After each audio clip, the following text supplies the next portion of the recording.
ज्योतिबा फुले इसलिए भी महान बनते हैं क्योंकि वो संघर्ष से निकले हुए हैं और उनको भी इसका ज्ञान होता है सामाजिक उत्पीड़न से। उनको लेके अगर आप घटना सुनेंगे कि वो एक ऐसे समुदाय से आते थे जो कि अछूत नहीं था मगर वो उपेक्षित था। कि वो ये है कि वो एक दोस्त की शादी में जाते हैं, वहां पे जब वो शादी में शामिल हो रहे होते हैं तो उनको इसलिए शादी से निकाल दिया जाता है कि वो जो है वो पिछड़ी जाति से है। वो दर्द आज भी है, वो दर्द आज भी है। पर इस दर्द को जो महसूस करता है वही बोलता है।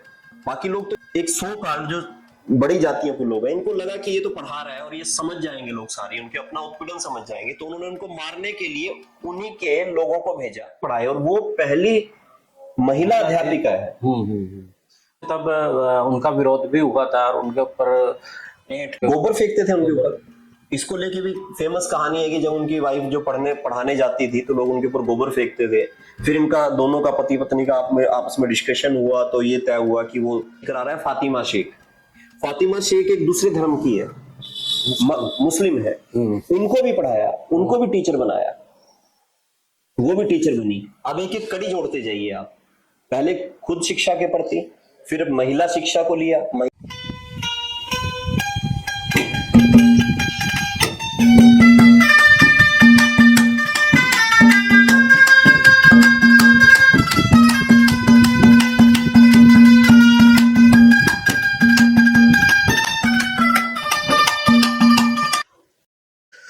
सभी को नमस्कार, राम राम। मैं आपके साथ कुलदीप खंडेलवाल और आप देखना शुरू कर चुके हैं द इनसाइडर मीडिया। तो आज हमारे साथ नवल सिंह है और महापुरुषों को लेकर के एक सीरीज द इनसाइडर मीडिया चलाएगा और बताएगा कि आज उन महापुरुषों को जो पहले देश को जगा गए, जो आज तक उनकी जो थ्योरी है काम आ रही है। आज फिर भारत बेशक से आज़ाद है, पढ़ा लिखा है, लेकिन फिर भी उन्हीं महापुरुषों की जो थ्योरी है दोबारा से जरूरत है। तो आज ज्योतिबा फुले आपने सुना होगा और सावित्रीबाई फुले महिलाओं के साथ में पुरुषों को लेकर के उस वक्त जो अंधविश्वास और शिक्षा के लिए जो किया शायद आज भी नहीं कर सकते।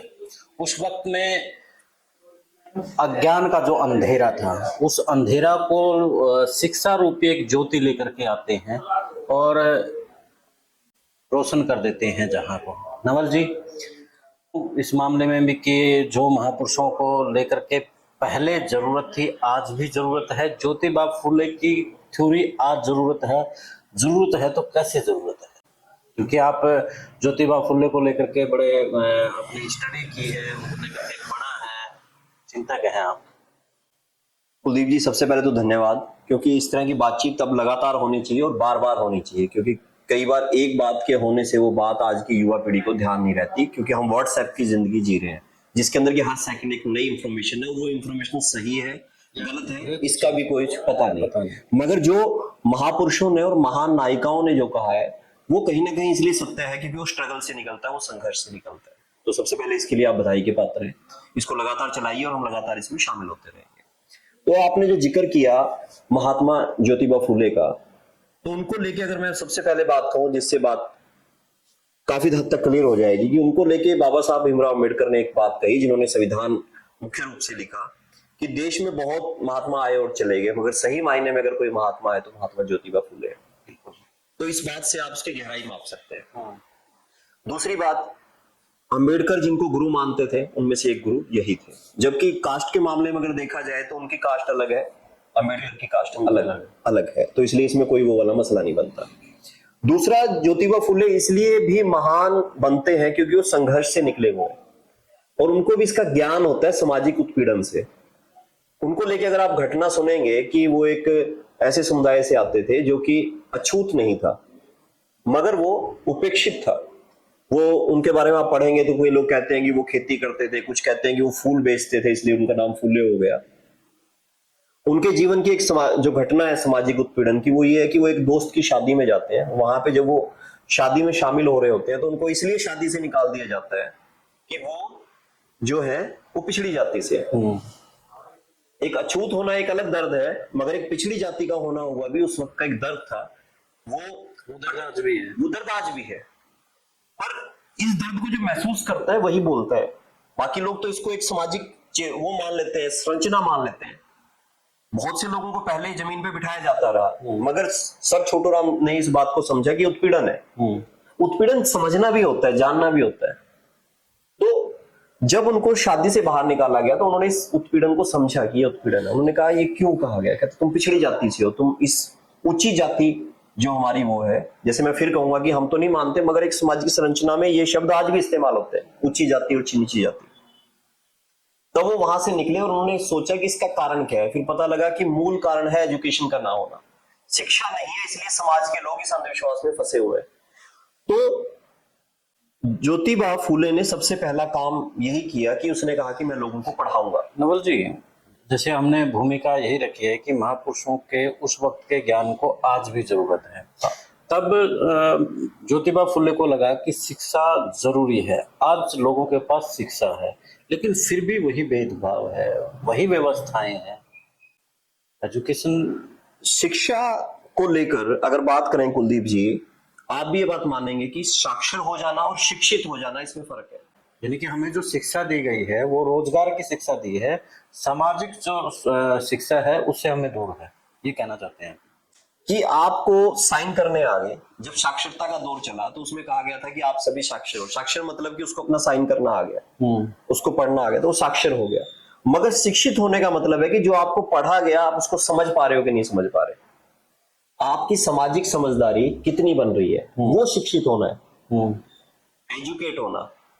अब जब आप ज्योतिबा फुले के बारे में बात करते हैं, जब वो शिक्षित होने की बात करते हैं, तो वो ये महसूस करते हैं कि मेरे घर में अगर मेरी पत्नी है तो वो भी पढ़ी लिखी होनी चाहिए।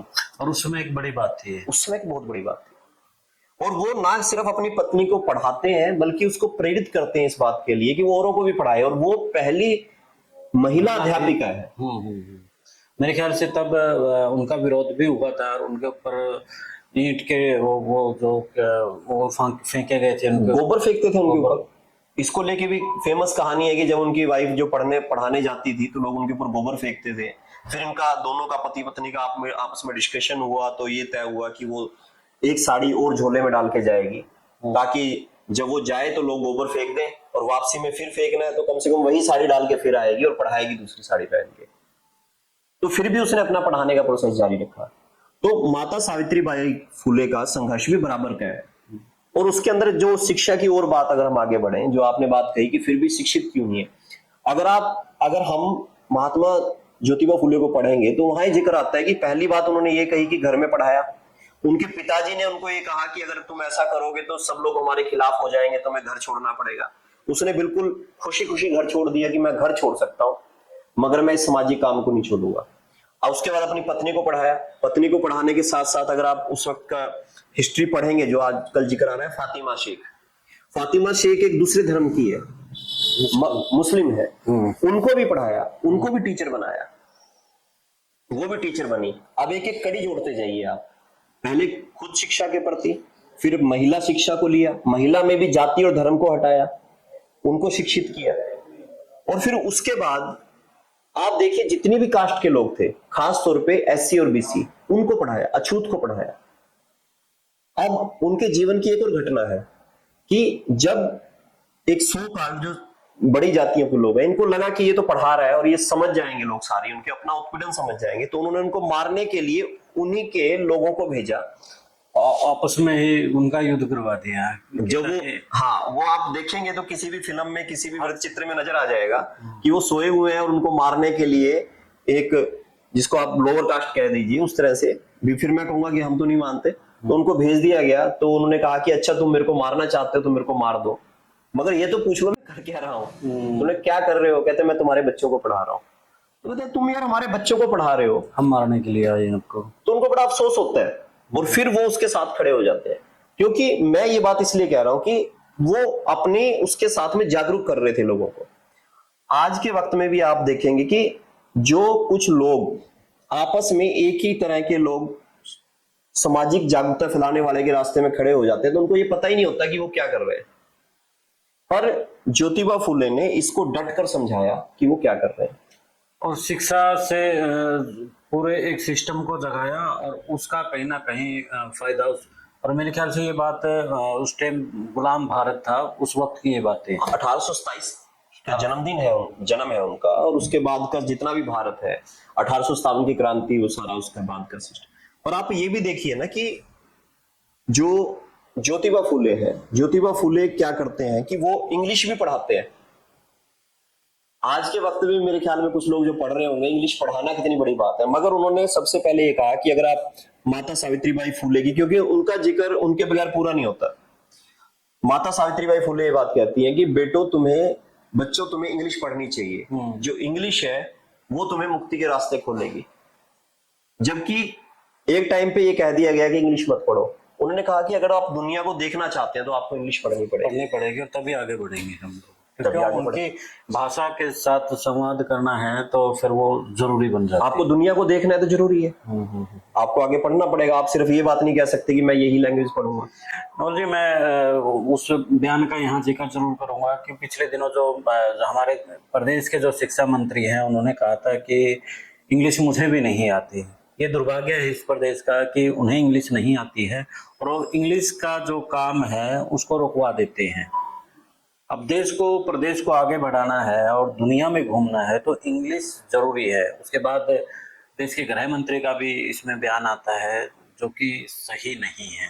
आप यहाँ पर ज्योतिबा फुले को भी सुन सकते हैं। उस वक्त वो दौर था जब 1800 जब हम गुलाम थे, तब उन्होंने कहा था कि इंग्लिश जरूरी है और आज तो और भी ज्यादा जरूरी है, क्योंकि आपस का जो गैप है था, पहले समुद्री उससे यात्राएं होती थी, आज तो कुछ घंटे लगते हैं। जी नवल जी।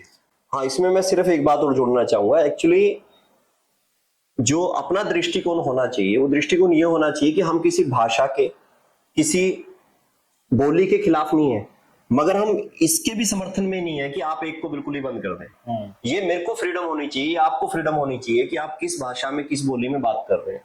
राजकाज की जब एक भाषा होती है, उसके साथ कुछ भाषाएं और भी, बोलियां और भी छूट होती है, भी ये भी रहेंगी। आप ये नहीं कह सकते आप इसी में करिए। अगर आप पंजाब में चले जाएंगे, तमिलनाडु में अलग अलग स्टेट, तो पंजाब में अगर बस स्टैंड पे आप जाएंगे तो वहां पे जो रोडवे, जो बसें होंगी, तो उसका पंजाबी में लिखा होगा। आप ये थोड़ी ना कह देंगे पंजाबी में नहीं लिखना। पर एक जो एक संपर्क की भाषा होती है, वो कोई तो डेवलप करोगे आप। बिल्कुल, तो वो वाली बात है। तो इसको थोड़ा आगे बढ़ाएं। एजुकेशन निकल गई यहाँ तक आगे, आप कास्ट से, जाति से, अंधविश्वास पे भी मेरे ख्याल से नहीं, वही मैं कह रहा हूँ, उसमें आगे सबसे पहले तो खुद को पढ़ाया, वाइफ को पढ़ाया, धर्म को भी नहीं माना। फातिमा शेख भी आ गई यहाँ पे। फातिमा शेख के बाद उन जातियों को जो उनको मारने भी आ रही हैं, फिर भी उनको कहा कि मैं तुम्हारे बच्चों को पढ़ा रहा हूँ। फिर उसके बाद ये बात का जिक्र आया कि अब जो अंधविश्वास है, आप एक वृत्तचित्र और मैं दर्शकों को कहूंगा कि वो आपको देखना चाहिए, discovery of India. Jawaharlal Nehru जिस वक्त जेल में थे तो उन्होंने किताब लिखी थी भारत एक खोज, जिसको डिस्कवरी ऑफ इंडिया कहा जाता था। हालांकि आज उसकी जो नई प्रतियां छप रही हैं, मेरे को बड़ी होती है, उसका भी नाम बदल दिया गया, उसका नाम कर दिया गया हिंदुस्तान खोज। अच्छा, तो क्यों किया गया, कैसे किया गया, वो अलग विषय है। और वो डिस्कवरी ऑफ इंडिया भारत एक खोज उसकी नाम था। अगर आप उसके पुराने एपिसोड देखेंगे जो दूरदर्शन पे बकायदा प्रकाशित हुए हैं, वो तो इतिहास सब बदला जा रहा है नमल। हाँ। तो वो पहले वाली बात ही नहीं रही, अब तो इतिहास को चेंज किया जा रहा है। तो उसमें जो एपिसोड है ज्योतिबा फुले का, आप उस एपिसोड को देखें, तो उस एपिसोड को देख के आपको बहुत सी चीजें आएंगी। उसमें सदाशिव ओमरापुरकर हैं जिन्होंने ज्योतिबा फुले का किरदार निभाया। तो वो नाइयों को जो बाल काटते हैं, उनको बुला के कहते हैं कि तुम विधवाओं के बाल क्यों काटते हो, तुम विधवाओं के बाल काटने से मना कर दो, क्या तुम्हें अच्छा लगता है? तो कहते हैं हमें भी अच्छा नहीं लगता। कहते हैं तुम फिर हड़ताल पे चले जाओ, तुम इनको बता दो कि हम विधवाओं के बाल नहीं काटेंगे। विधवाओं को भी बाल रखने का अधिकार है। आप सोच सकते हैं ये बात कितनी क्रांतिकारी रही होगी उस वक्त में। बिल्कुल। तो ये जो कदम उठाने वाले व्यक्ति हैं, वो एक पिछड़ी जाति के नहीं है। इसलिए मैं कहता हूं, जो लोग कहते हैं कि ज्योतिबा फुले जो है बीसी कास्ट से है, वो पिछड़ी जाति का व्यक्ति नहीं है, उसको कैद कर दिया गया आज के वक्त में।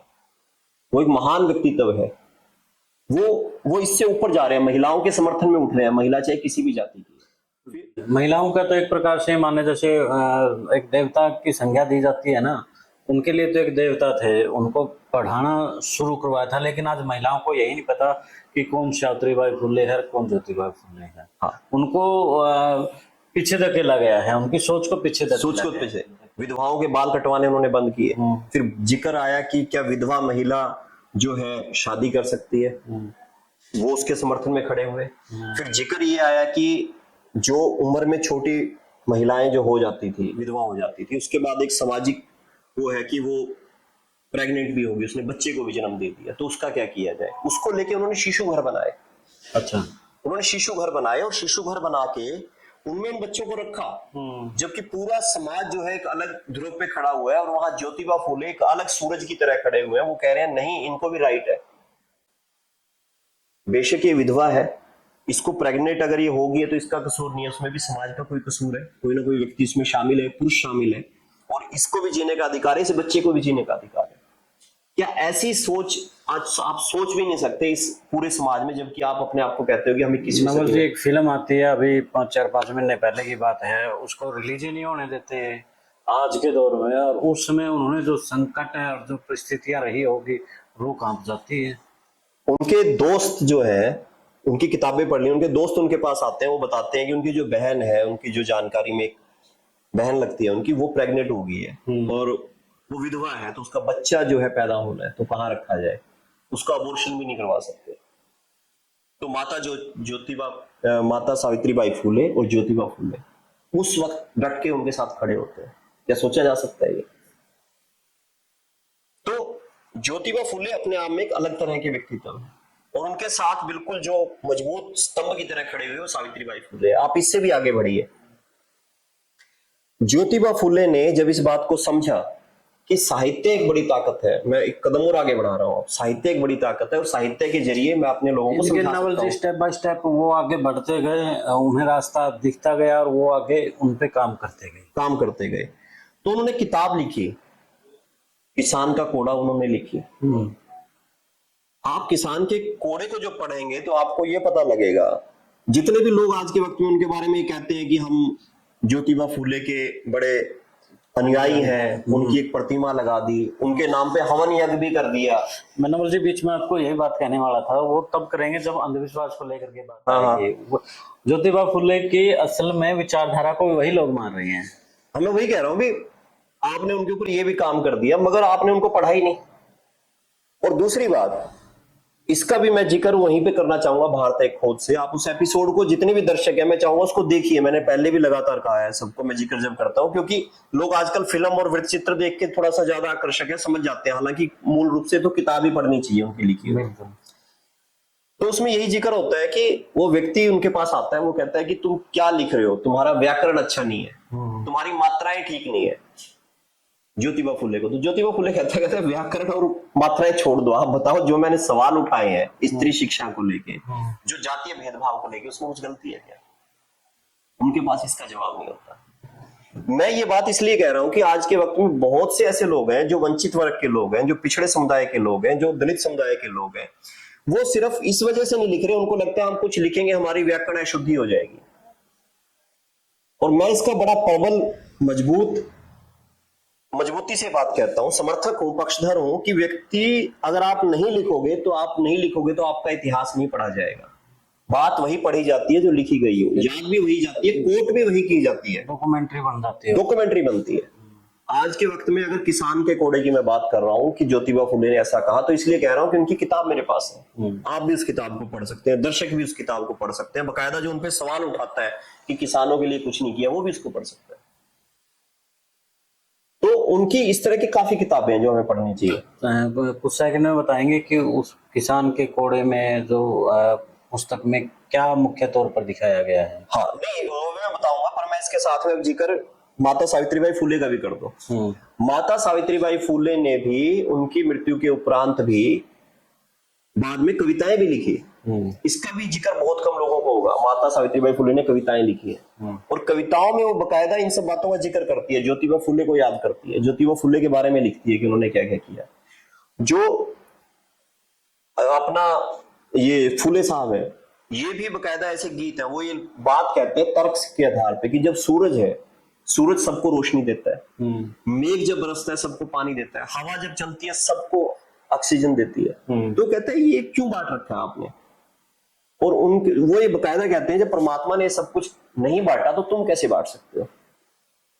और जब उस बात का, इस व्यवस्था को कोई जवाब नहीं मिलता, तो उनके लिए जरूरी हो जाता है कि वो ज्योतिबा फुले को उसी अंधविश्वास में धकेल दें, उनकी मूर्ति बना दें, उनको पूजने लग जाए।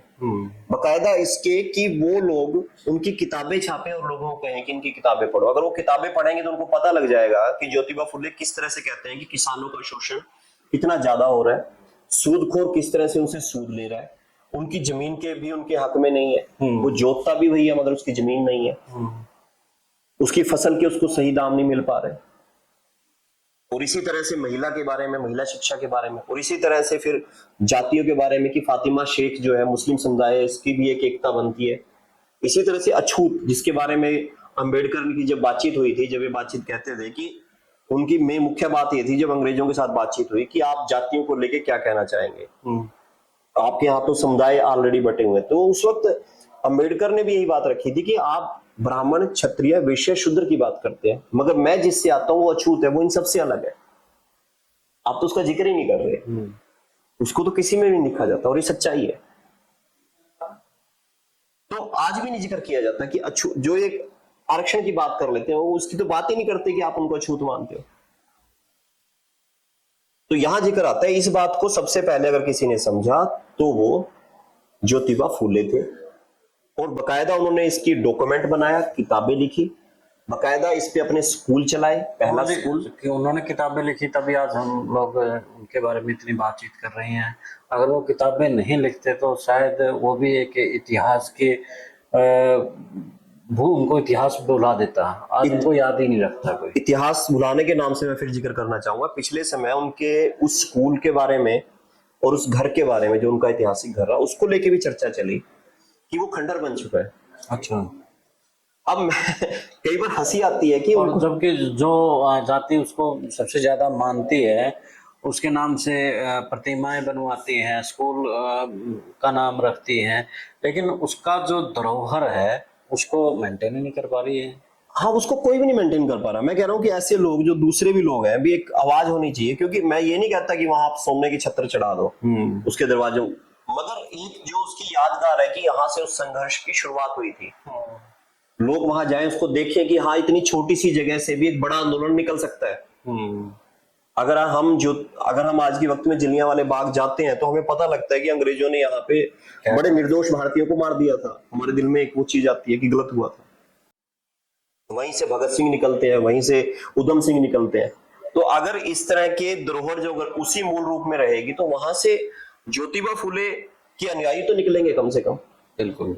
अब हम उनके जगह जगह स्टैच्यू बना दें, जगह जगह उनके हवन यज्ञ कर दें, तो उससे कुछ नहीं होने वाला। अच्छा, उसके नाम पे जो किताबें हैं, मैं कहता हूं किताबें तो आज के वक्त में ज्योतिबा फुले की, माता सावित्रीबाई फुले की छपाई भी काफी कम होगी।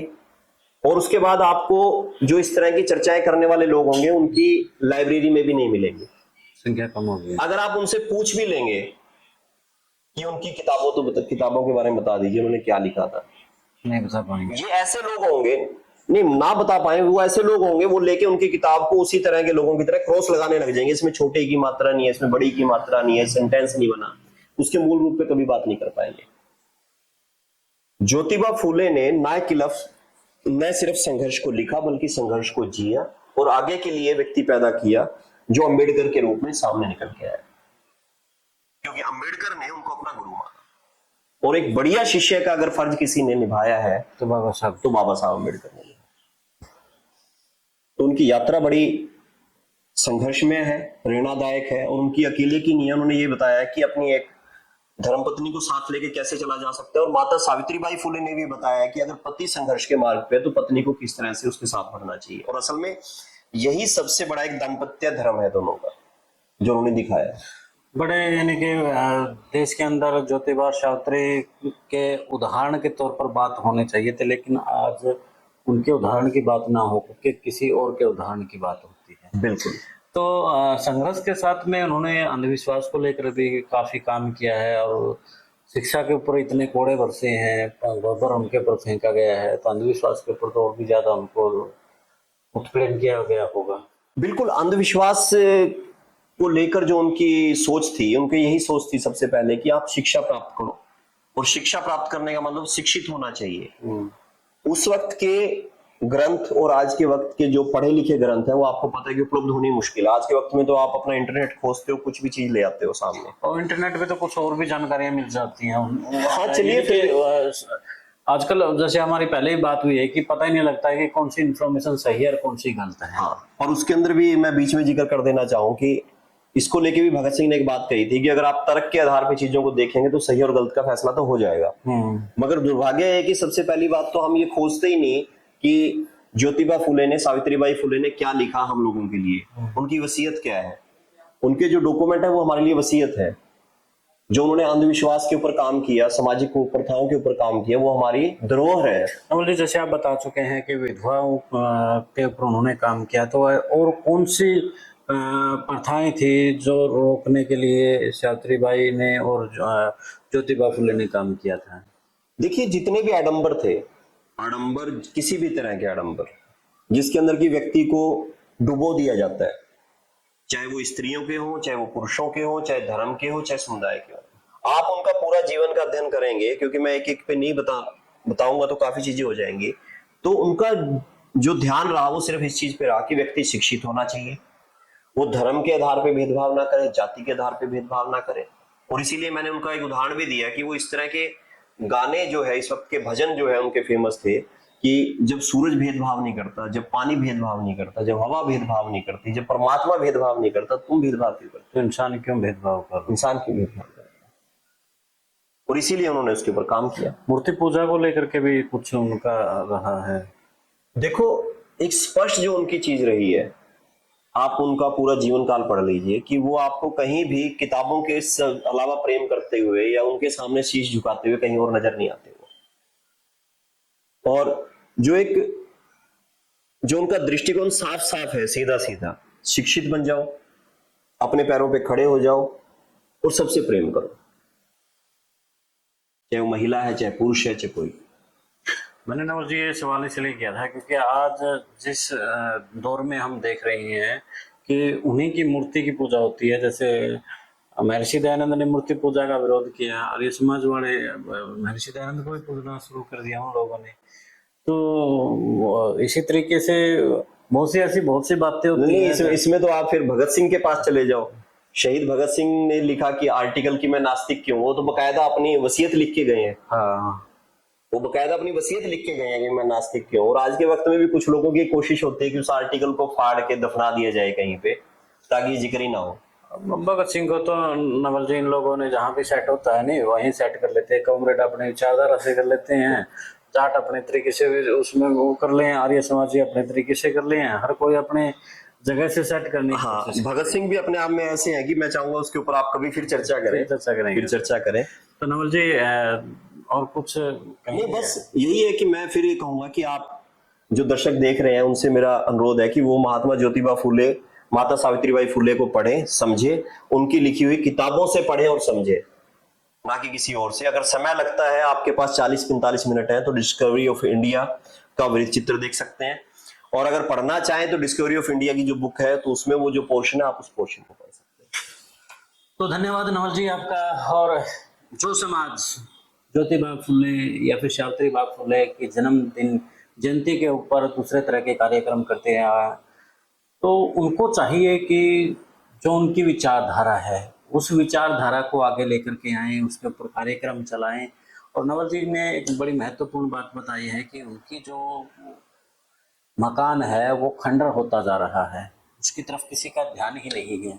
उनका ध्यान है तो सिर्फ यहीं पर 10 किलो बूंदी दाना बांटने में लग रही है। तो साथियों, क्या कहेंगे आज के हमारे इस बातचीत के ऊपर जरूर बताना, और साथ में कौन से महापुरुष के ऊपर हम फिर एक कार्यक्रम लेकर के आए ये भी बताना। दे इजाजत, फिर मिलते हैं एक नए मुद्दे के नए विश्लेषण के साथ। नवल सिंह का बहुत बहुत धन्यवाद। जय हिंद, जय भारत, जय हरियाणा।